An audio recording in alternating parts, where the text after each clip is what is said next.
Welcome to the Workas YouTube channel, your hub for intriguing stories from history. Today, we delve into the Chronicles of the Cold War. The year was 1945. The world breathed a collective sigh of relief as World War II came to an end. However, with the fall of Nazi Germany, a new power vacuum emerged. Germany and its capital, Berlin, were divided into 4 zones, each governed by one of the victorious powers: the United States, the United Kingdom, France, and the Soviet Union. These 4 horsemen of peace had varied ideologies, and the seeds of discord were sown. While the Western powers championed democracy and capitalism, the Soviet Union was a stronghold of communism. It was this ideological divide, this clash between 2 visions of the world, that lit the spark of the Cold War. And so the stage was set for a conflict that would span decades and shape the modern world. Fast forward to the late 1940s and early 1950s, the Cold War had escalated, reaching its peak.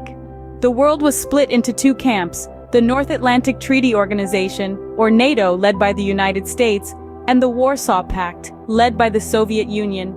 These 2 alliances served as a stark embodiment of the ideological divide that had spread across the globe.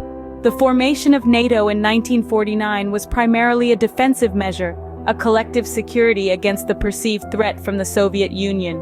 In response, the Soviet Union established the Warsaw Pact in 1955, essentially creating an Eastern Bloc alliance as a counterweight to NATO. These alliances, while intended for defense, significantly amplified the tensions between the 2 superpowers. The tensions soon spilled over in the Korean War. From 1950 to 1953, the United States and Soviet Union battled, not directly, but through their influence on the North and South of Korea respectively. This war was a dramatic manifestation of the Cold War tensions, a brutal conflict that cost millions of lives. Yet the tension was not confined to conventional warfare. The Cuban Missile Crisis of 1962 marked a terrifying escalation, bringing the world to the brink of nuclear war. For 13 days, the world held its breath as the United States and the Soviet Union engaged in a tense standoff over Soviet missile installations in Cuba. Simultaneously, the space race was another theater of competition. The launch of the Soviet satellite Sputnik in 1957, followed by the U.S. Apollo moon landing in 1969, marked the height of this competition. This wasn't merely about technological superiority, but a demonstration of ideological supremacy. These were the times of great uncertainty and fear, as the world teetered on the brink of nuclear war. The Cold War at its height was a complex web of military alliances, proxy wars, nuclear brinkmanship, and a race for technological supremacy.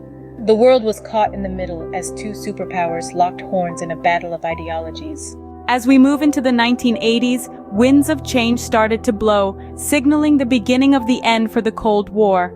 A key figure in this shift was none other than Mikhail Gorbachev, the last leader of the Soviet Union. His policies of perestroika, which means restructuring in Russian, and glasnost, or openness, were instrumental in ushering in these changes. Perestroika aimed at economic reform, while glasnost promoted transparency and freedom of speech, a stark contrast to the previous years of iron-fisted rule. Meanwhile, in Germany, the physical manifestation of Cold War tensions, the Berlin Wall, fell in 1989. This monumental event symbolized the crumbling of communist rule in Eastern Europe. The wall, which for almost 3 decades separated East and West Berlin, was brought down, uniting families and friends, and marking a significant step towards the end of the Cold War. However, the final nail in the coffin came with the dissolution of the Soviet Union in 1991. The once mighty superpower fragmented into 15 separate countries, signaling the unequivocal end of the Cold War. The world watched as the red flag with the golden hammer and sickle was lowered for the last time over the Kremlin. With the fall of the Soviet Union in 1991, the Cold War had officially ended, leaving a world forever changed. In the span of just under 5 minutes, we've journeyed through the decades-long conflict known as the Cold War. We've seen its inception in the aftermath of World War II, the height of tensions during events like the Cuban Missile Crisis, and its eventual resolution with the fall of the Berlin Wall. This war without direct combat shaped the world as we know it today. Thanks for joining us on this journey through history. Don't forget to follow our channel for more intriguing stories. Until next time, keep exploring the past to understand the present.